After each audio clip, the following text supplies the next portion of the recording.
And on that note, I'd like to bring Michael Gardner from Acquiex into the virtual room. I'm actually a follower of Acquiex, so I'm really intrigued to see what Michael will be bringing to the conversation this morning around strategic water infrastructure finance. So Michael, please join us at the virtual stage. Hi, thank you.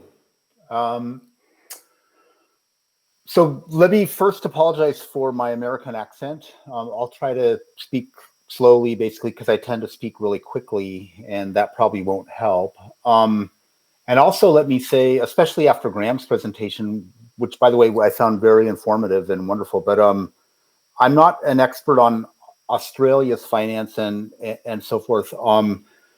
But what I have is a presentation on how to think strategically about raising capital. Basically, I'm going to go through it pretty quickly and pick some high notes, basically. And we all know that there needs to be more capital in water infrastructure, basically. The question is, what are the best strategies to get that, and how can you think strategically about your fundraising? If you have a program that you're trying to get money for, or an infrastructure project itself, or perhaps you have a startup. These are just some things that I've observed about how to think about being strategic about capital. And I'm going to go through each of these points, quickly, but the single most important one, I think, is the first one, which is understanding capital. And essentially if you're pitching your idea, you're asking for funding, you're basically selling. And in the selling process, it's so important that you understand the buyer and what their interests are and their needs. And you have to make sure that you're presenting things in a way that will make them motivate and so forth. And, in all cases, investors, and this is also true of donors who might make grants, they want returns. It's all about what return am I going to get? And now there's risk and predictability, and there's things but at the end of the day, all that really is, part of how they think about returns. They have so they all want returns, but you also have to deconstruct down to what types of returns are they most interested in. Donors are not interested, kind of by definition, or they're a lot less interested in financial return. They are interested in being able to have impact and being able to say, look, our capital that we have put to play here has moved the needle on sanitation statistics, or it's moved the needle on some environmental metric.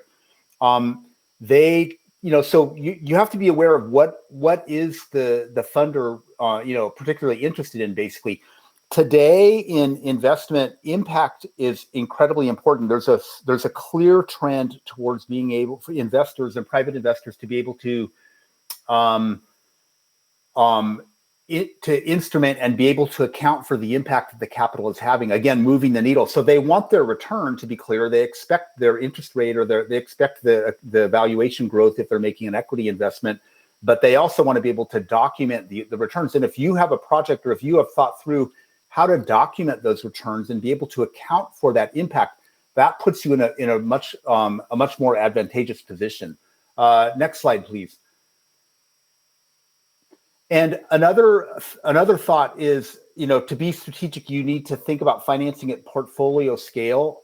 If you can, don't try to think about, just my one project. If you can, think about, I've actually got 5 stormwater projects here in the basin, or I've got a whole basin balance portfolio, and think about how to finance that whole portfolio, that whole master plan, if you have one, basically, and bring the team together. Oftentimes in a master plan situation, there's one author of one, and there's somebody else with a different project. But rather than let everyone go for their own financing, if you can bring them together and you can think about the portfolio, there's various synergies that you can leverage. Next slide, please. And another important consideration is being able to utilize data and also utilize new finance technology. As I had mentioned, impact investors are very, very interested in impact and being able to document that. So if you have thought through your strategy for how you're going to bring those metrics to bear, how you're going to make it cost effective to have those metrics and give them that accounting, that's going to be much more attractive to them than if you haven't thought at all about the metrics, that they might want to use for accounting. Also with Internet of Things, there's lots and lots of new technology that's making it easier and cheaper and faster to integrate data. And what you have to do is think through, how are we going to employ that? Next slide, please. There's lots of new water technology available that can make projects more bankable because it changes the economics. Also, especially in situations where there's old infrastructure, it can lead to revenue recovery because you can repair and not lose water and so forth. So thinking through how to make sure that you're using the best available technology. Next slide, please. Also thinking about how to make what is called blended finance real. And you have to think in terms of the whole life cycle of your investment. Blended finance means you're bringing in different types of capital. And what you have to do is think about the whole life cycle of the investment and match a particular type of capital to a stage of that investment and make each stage subsequently more attractive to the next round of capital. I'm about out of time, but I'd be happy. My email, if you could go to the very last slide, please, it'll show my email. And if people have questions, they could always email me there. Thank you very much. And looking forward to the rest of the presentations. Michael, thank you so much.